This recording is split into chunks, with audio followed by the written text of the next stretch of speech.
I'm a public land hunter. I enjoy it for a reason. You get your permit, you get your license, you book in a hunt, and away you go. You follow the rules, do the right thing, and you can go hunting. You can do it year after year. As long as those rules don't change, or the laws don't change, or someone kicks us out, it's public land. Free for everybody.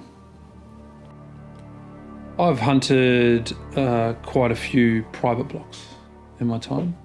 Pay for access. Often don't even meet the farmer. It's done through a broker.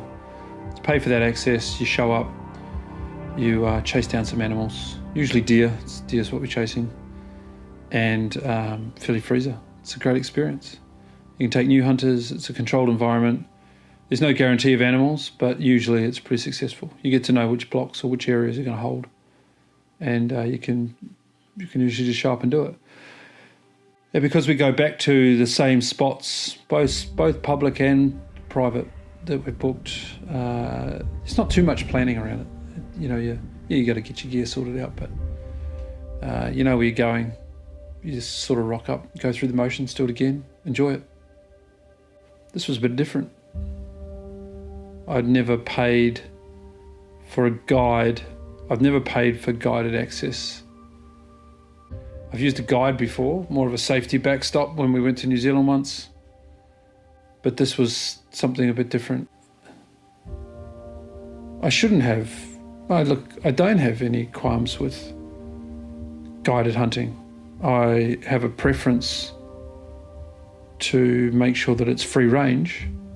I don't want behind the wire stuff. That's my preference. But it's a bit of a crossroads moving from self-guided public land to guided private land.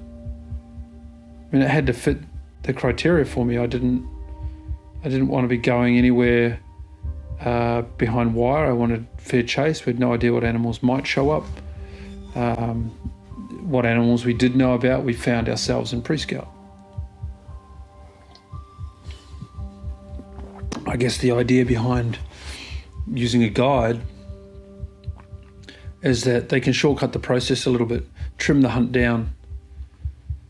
Yes, I went out and did some pre-scouting with them, but I think that's just because of the relationship I have with them rather than that being the norm. I think normally you would show up ready to hunt and your guide would know the areas on the block that animals frequented, which was the case here. But there were also, during the rut or during the roar, there are areas on the block that were new to not just me, but to the guide as well. It's a big block, 15,000 acres or something. And there were animals moving into that piece of land during the roar that hadn't been seen before. What made it interesting for me to choose to do a private land guided hunt was that there was an air of expectation. You go onto public land and there's no expectation.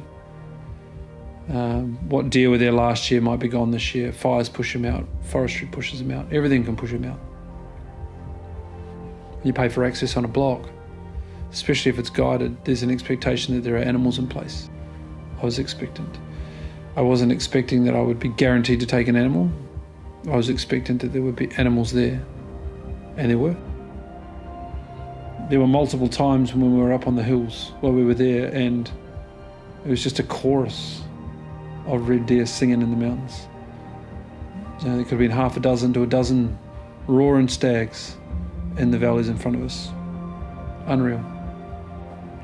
But to what caliber, we don't know. Pre-scout turned up a bunch of young fellas. 3-4-year-old, double 4, double 5s, things like that. And whilst to many that might be perfectly fine, it's not quite what I was chasing. Neither was a giant trophy stag. But don't get me wrong, if one stood in front of me, I would have taken it. But this was my first Queensland stag hunt. What should I expect as a new red deer hunter?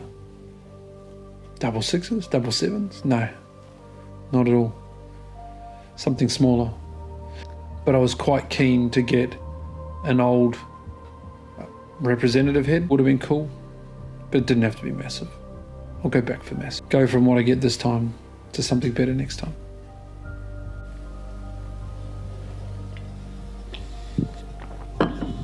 I think if you're going to, if you're paying money to access a block with a guide, there's an expectation of animals where you're going.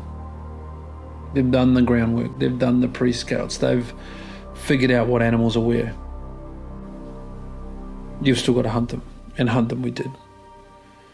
For 3 days we hunted them. And it, like many stories, come down to the wire. This was different to me. I'd worked harder. If I'd written a script, it would have landed something like what came to pass. Booking this hunt 8 months out, spending the time planning, preparing, working on my fitness goals, making sure I was ready, checking in with the guide, checking the weather, working with the maps, getting an understanding of what I think was going to be. I think it's important that you set that scene in your mind, even if it's going to change.